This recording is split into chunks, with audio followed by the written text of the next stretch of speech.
Sahabat Inspirasi, Sang Nelayan 2.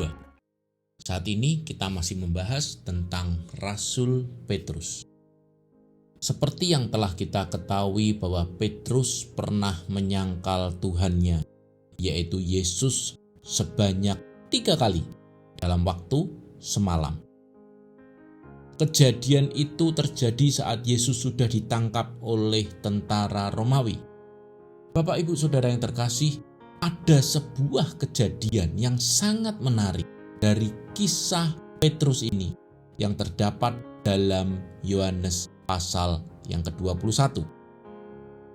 Kejadian ini terjadi setelah Yesus disalibkan, lalu mati dan bangkit pada hari yang ketiga. Diceritakan dalam Yohanes pasal 21 ini, Yesus menampakkan diri lagi kepada murid-muridnya di pantai Danau Tiberias. Saat itu di pantai sedang berkumpul.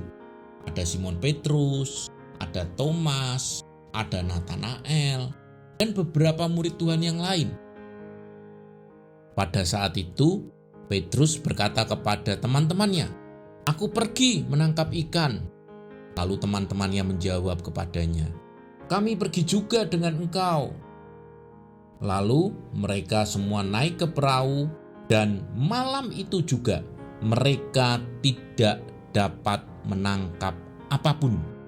Tertulis dalam Yohanes pasal 21 ayat yang ketiga. Kata Simon Petrus kepada mereka, "Aku pergi menangkap ikan." Kata mereka kepadanya, "Kami pergi juga dengan engkau."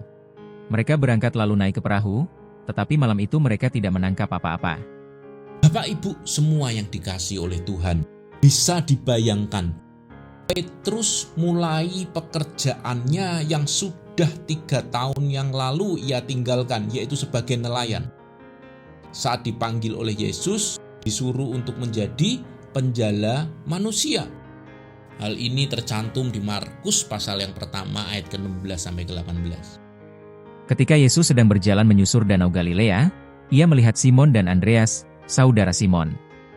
Mereka sedang menebarkan jala di danau, sebab mereka penjala ikan. Yesus berkata kepada mereka, "Mari, ikutlah aku dan kamu akan kujadikan penjala manusia." Lalu mereka pun segera meninggalkan jalannya dan mengikuti dia. Petrus yang saat itu dalam kondisi merasa sangat bersalah karena beberapa hari sebelumnya ia sudah menyangkal akan Tuhannya, Tuhan yang ia kagumi, Tuhan yang ia hormati. Tapi sudah ia sangkal dalam kondisi yang sangat ketakutan pada saat itu. Ditambah lagi ia mulai mencoba kembali menangkap ikan, tapi semalam-malaman tidak mendapatkan ikan apapun. Petrus kembali akan masa lalunya sebagai nelayan. Petrus mulai kehilangan visinya. Tanpa visi untuk masa depan, kita akan kembali kepada masa lalu. Petrus merasa kehilangan keahliannya. Bahkan ia merasa Tuhan mungkin marah dengannya karena sudah ia sangkal. Karena ia punya perasaan bersalah yang terus-menerus menghantuinya. Lalu ia kembali kepada masa lalunya sebagai nelayan. Di Yohanes pasal 21 ayat yang ke-5. Kata Yesus kepada mereka, "Hai anak-anak, adakah kamu mempunyai lauk pauk?" Jawab mereka, "Tidak ada." Hal ini lagi-lagi disimpulkan Petrus tidak mengenal suara Tuhannya. Petrus tidak peka suara Tuhan Yesus. Dan Petrus tidak mengenal suara dari Yesus yang sudah selama 3 tahun mereka hidup selalu bersama-sama. Saya mau mengajak Bapak Ibu fokus di Yohanes pasal 21 ayat yang ke-9. Ketika mereka tiba di darat, mereka melihat api arang dan di atasnya ikan dan roti. Bapak Ibu, api arang adalah kata yang 2 kali disebut di dalam Alkitab. Yang pertama disebut di dalam Yohanes pasal yang ke-18, ayat yang ke-18. Saya mau bacakan mulai dari ayat ke-17. Maka kata hamba perempuan penjaga pintu kepada Petrus, bukankah engkau juga murid orang itu? Jawab Petrus, bukan.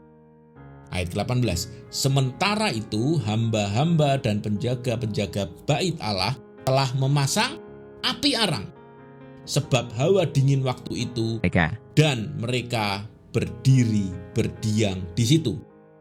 Juga Petrus berdiri berdiam bersama-sama dengan mereka.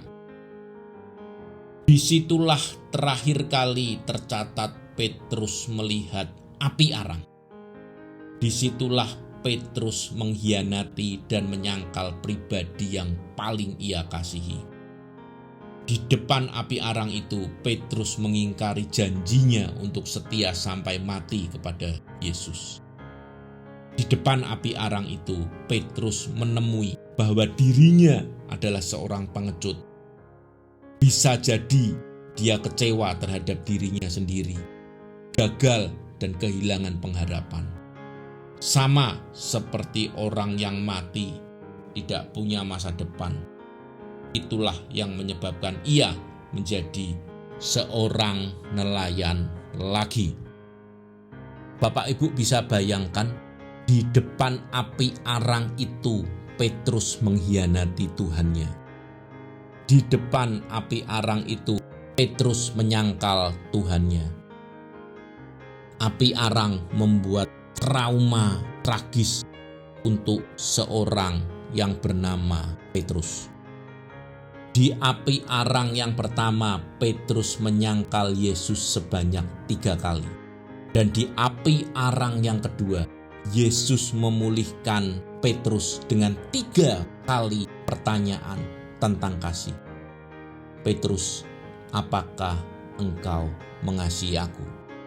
Ini sebuah momen yang sangat luar biasa. Yesus sengaja menciptakan momen itu. Api arang tidak mendadak terjadi seketika. Yesus menyediakan kayu dan menyalakan apinya. Api arang yang mengingatkan Petrus akan kegagalannya dan mendatangkan ketakutan, di mana Petrus merasa kecewa dengan dirinya dan menganggap dirinya seorang pengecut. Tapi di api arang yang kedua, Yesus memulihkan Petrus. Kesimpulannya Bapak Ibu, di api arang yang pertama, Petrus kehilangan visinya. Di api arang yang kedua, Yesus mengembalikan visi Petrus menjadi penjala manusia. Di api arang yang pertama, Petrus menyangkal Yesus 3 kali. Di api arang yang kedua, Yesus memulihkan Petrus dengan 3 kali pertanyaan tentang kasih. Di api arang yang pertama, itulah tempat kegagalan Petrus. Di api arang yang kedua, itu adalah tempat pemulihan Petrus. Di api arang yang pertama, itulah tempat penyesalan seorang Petrus. Di api arang yang kedua, itu adalah tempat kembali pada panggilannya menjadi penjala manusia. Sangat detail sekali Tuhan Yesus itu. Ia mempersiapkan sedemikian rupa untuk memulihkan Petrus, dan tidak sia-sia hasilnya. Dengan sekali berkhotbah, Petrus dapat mempertobatkan 3.000 orang untuk dibaptis. Bapak Ibu, api arang apa yang Bapak Ibu ada? Tempat di mana Bapak Ibu kecewa dan gagal? Tempat di mana engkau kehilangan pengharapan? Ingatlah, Yesus tidak pernah menghakimimu dalam kegagalanmu. Tuhanmu penuh kasih, membuka telapak tangannya dan ingin memelukmu serta mengampuni semua dosa dan kesalahanmu. Ingatlah, Yesus berkata, "Pergilah dan jangan berbuat dosa lagi." Tidak ada kutuk, tidak ada cemoohan, tidak ada penghakiman. Cuman ada nasihat yang terbaik daripada Tuhan. Mungkin hari ini kita juga berada dalam kondisi yang sama dengan Petrus. Kita kehilangan arah, kita kehilangan pandangan masa depan kita yang mulai kabur dan tidak jelas. Kita kehilangan akan panggilan kita, atau mungkin kita juga bertanya-tanya, mengapa ini terjadi padaku? Atau mungkin Bapak Ibu ada yang mulai bosan atau lalai atau mau meninggalkan pelayanan. Kembalilah, api arang sudah dipulihkan oleh Tuhan Yesus. Mari kita berdoa.